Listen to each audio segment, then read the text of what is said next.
Hey everyone!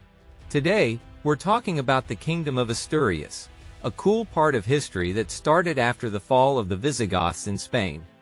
It all began with a guy named Pelagius, a Visigoth noble, who fought back against the Muslim invasion of the Iberian Peninsula. After the Muslims took over most of the area between 711 and 718, Pelagius led a rebellion and won an important battle in 722 at Covadonga. That victory is seen as the start of the Christian Reconquista, a long fight to take back the land. In the early years, the Kingdom of Asturias had to deal with both Muslim armies and local rebellions. Some kings, like Fruela I, fought battles against Muslims and rebels, while others, like Silo, tried to make peace deals. Alfonso II made Asturias a stronger kingdom, getting support from Charlemagne and the Pope. He expanded the territory and supported the discovery of what people believed were the bones of James in Galicia. This made Santiago de Compostela an important pilgrimage site. Alfonso also built up the army and launched raids on Muslim cities, but these were mostly to grab loot or force payments rather than take over land. When Alfonso II died, Ramiro I took over. He had to defeat a rival, Napoleon, to keep the throne. Ramiro also faced Viking attacks in 844, but he gathered an army and pushed them back. Another Viking raid in 859 was also stopped by Count Pedro in Galicia. The kingdom kept growing under Alfonso III, who took advantage of problems in the Muslim territories. By 773, Asturias controlled parts of northern Portugal and expanded farther south by 868. Alfonso III even crossed into central Spain and defeated Muslim forces near Merida. Back home, he built churches and palaces in Oviedo to strengthen the kingdom. In 924, the Kingdom of Asturias became the Kingdom of León, when Fruela II moved the royal court to León. But Asturias was still remembered as the first Christian kingdom to stand up to Muslim rule and start the Reconquista. Before Asturias became a kingdom, the area had its own history. The Cantabrian Mountains were home to Celtic tribes like the Vadinienses and the Lugons. These tribes kept their culture even after the Romans took over. When the Roman Empire fell, the region developed its own identity while dealing with fights between Visigothic and Swabian nobles. Archaeological finds, like forts at La Carissa, show that Asturias was well organized and ready to defend itself. The kingdom's story really began when Pelagius, possibly a local noble, escaped Muslim rule and started leading attacks from the mountains. The Battle of Covadonga wasn't a huge battle, but it gave Pelagius enough fame to unite others and build power. Early Muslim forces controlled cities like Gijón, but the mountains made it hard for them to keep control, allowing Asturias to resist. Pelagius married his daughter Ermesinda to Alfonso, a noble from Cantabria, to build alliances. After Pelagius, his son Favila ruled briefly but died in a hunting accident. Other noble families then took power, helping Asturias grow into a center of Christian resistance. Later kings, like Alfonso II and Alfonso III, expanded the kingdom's territory and built defenses to protect it. Archaeological sites, like Mount Haman and La Carissa, show how prepared Asturias was to fight off invaders. And after Pelagius established the Kingdom of Asturias and Alfonso I began expanding its territory, the story of this early kingdom continued with steady growth and internal shifts. Alfonso I's marriage to Ermesinda, Pelagius's daughter, strengthened ties between noble families and laid the foundation for what would become one of the most influential dynasties in the region.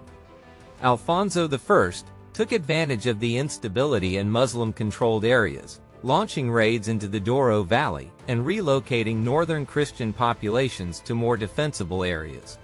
This approach not only secured his hold on Asturias but also created a buffer zone that slowed down Muslim advances. Alfonso's son, Fruela I, inherited the throne and worked to solidify his father's gains. He led campaigns to protect the growing kingdom but faced internal challenges from rival nobles. Despite his military efforts, Fruela's reign ended abruptly when he was assassinated, revealing the fragility of power within the kingdom and the influence of noble families vying for control. The following years saw a string of rulers with varying levels of success. Aurelio, Fruela's successor, shifted focus toward stabilizing the kingdom, rather than pursuing military conquests.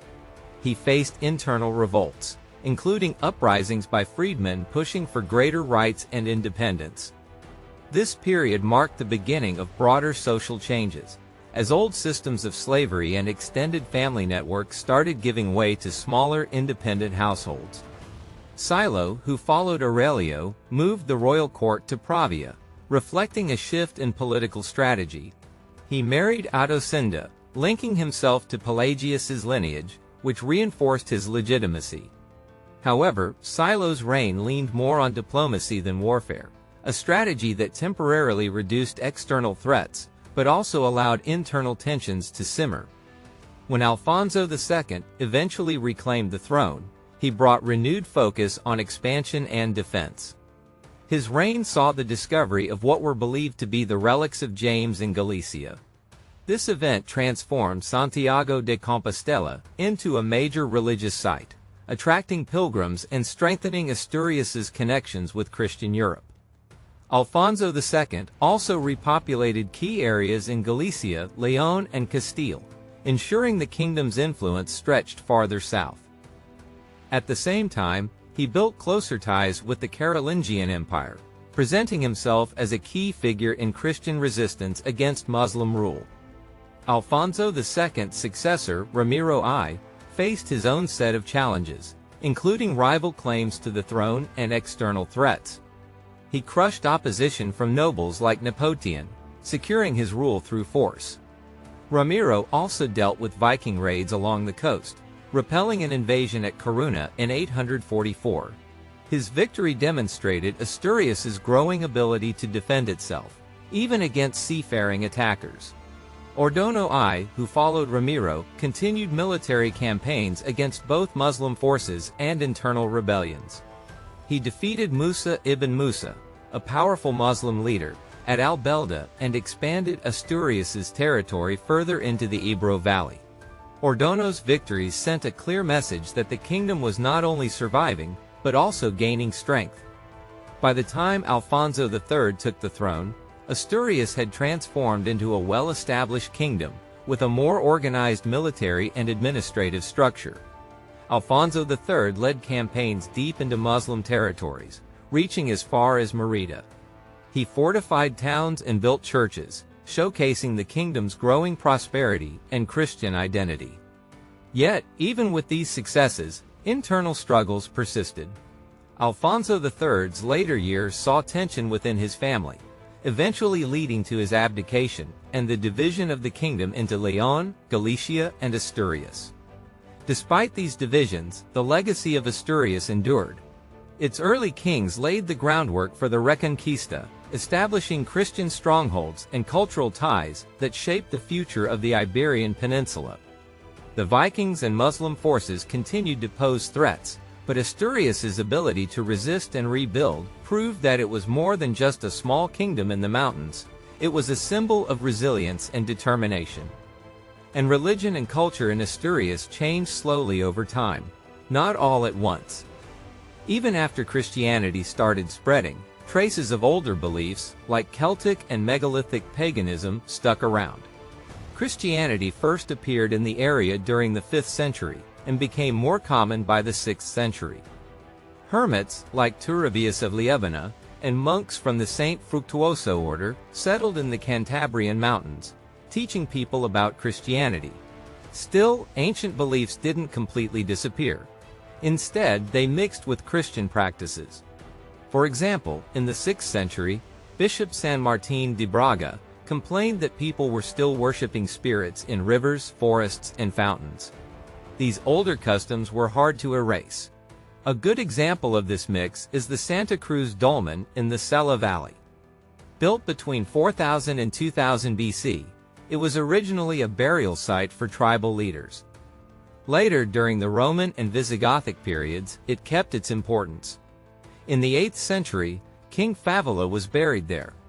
A church was built on the site to encourage Christianity, but local legends still tell stories about magical fairies called xanas appearing in the area. An inscription in the Santa Cruz Church from 738 mentions a man named Asterio as a vates, a word usually linked to Celtic priests rather than Christian leaders. This raises questions about whether Asterio's role combined Christian and pre-Christian traditions.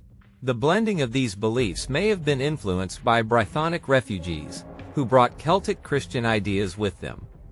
Stories about monks sailing to Paradise Islands also point to older myths. These tales are similar to Irish stories about sea journeys, mixing Christian ideas with older traditions. At the same time, Asturian kings used Christianity to strengthen their rule. They referred to the Bible and church teachings to support their power. Religious debates also shaped the time. During the reigns of Silo and Margatus, a controversy called adoptionism questioned whether Jesus was truly divine. Beatus of Liébana strongly opposed adoptionism and worked with Rome and the Carolingian Empire to defend traditional Christian beliefs. Beatus also wrote commentaries on the Apocalypse, which described Córdoba, ruled by Muslims, as Babylon and the Islamic forces as threats to Christianity. These writings, filled with vivid imagery, warned of the end of the world and helped unite Christians against outside dangers. Asturias also became a major religious center through the Camino de Santiago, which began during King Alfonso II's reign. The discovery of the Apostle James's tomb in Compostela gave Asturias an important link to Christian history. Pilgrims traveled there, making it a hub for religion and culture. While historians still debate whether the relics are real, their effect on medieval Christianity was huge. Legends also helped shape Asturias's identity. Stories about King Pelayo and the Cruz de la Victoria tied Christian symbols to older beliefs about lightning and sacred trees.